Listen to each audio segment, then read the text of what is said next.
अस्सलाम वालेकुम नाजरीन, मैं हूं लियाकत राजपर। दादू की तेजरी को टीका लगाने के बाद अब बारी आई है हैदराबाद की। दादू में पान सईदाबाद हो या दादू नेशनल बैंक हो, वहां पर काफ़ी जाली अकाउंट्स बनाए जाने के बाद अब जाली पेंशन के अकाउंट्स जो हैं वो हैदराबाद में भी बनाए जाने लगे हैं।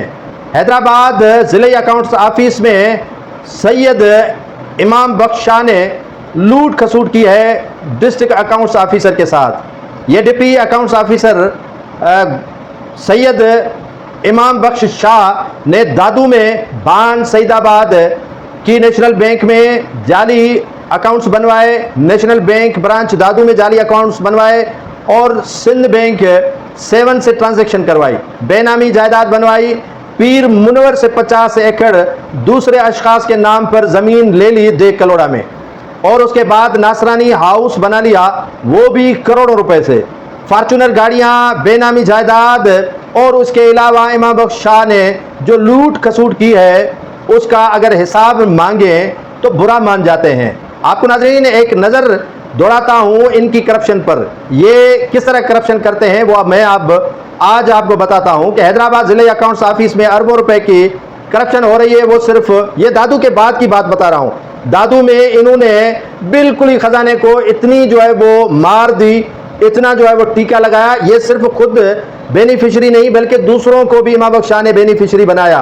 और उसके बाद हैदराबाद की कहानी सिर्फ नहीं बल्कि इससे मुस्तफीद होने वाले भी देदा दिलेरी से घूम रहे हैं, वो भी लंबी लंबी गाड़ियां लेकर अपने साथ घूम रहे हैं। करोड़ों की लग्जरी गाड़ियां घूमने फिरने का अंदाज कोई देखे तो किसी को अंदाजा नहीं होगा कि ये ट्रैक्टर ड्राइवर इमाम बख्श शाह है जो 10 बरस पहले 2010 तक जाते हैं, 2010 तक जाते हैं। उससे आप अंदाजा लगाएं कि इनकी लाइफ किस तरह चेंज हो गई इमाम बख्श शाह की।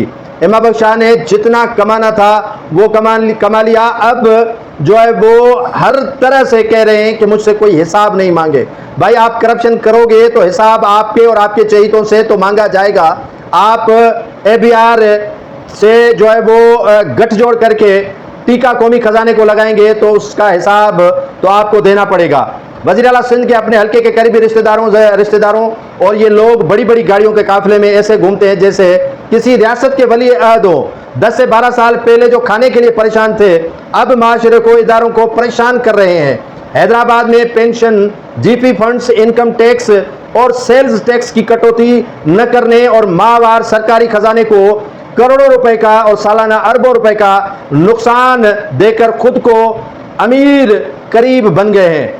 हाल ही में इस बात का भांडा फूटा था कि मुख्तलिफ सरकारी इदारों के अफसरान और ठेकेदारों से मिली भगत करके इनकम टैक्स और सिंध रेवेन्यू बोर्ड की सेल्स टैक्स की कटौती न करने का इंकशाफ हुआ है। बदकिस्मती से 2 माह कबल ये इंकशाफ हुआ, लेकिन अब तक मैं इनके फाइल रख रहा हूँ, लेटर रख रहा हूँ जो इमाम बख्श शाह ने टीका मारा है जिले अकाउंट ऑफिसर के साथ मिलकर। ये अकेला करप्शन नहीं करता, ये दूसरों को मिलाकर खाता है। और भान में भी था तो वहां पर भी इसके चेले चपाटों ने बाकायदा फायदा लिया है, और अब हैदराबाद में है तो वो चेले चपाटे अपने साथ लेकर आया है, वहां पर वो मुस्तफीद हो रहे हैं। और इसका इतला भी दिया गया लेकिन उनके खिलाफ कार्रवाई नहीं हो सकी है, उनका तबादला किया गया। अभी तक मुअत्तल होने न ही कोई इंक्वायरी एंटी करप्शन FIA या नेब के हवाले की गई है, क्योंकि वज़ीर आला सिंध मुराद अली शाह का बताया जा रहा है कि शेल्टर है इन्हीं जो है वो शहजादों पर।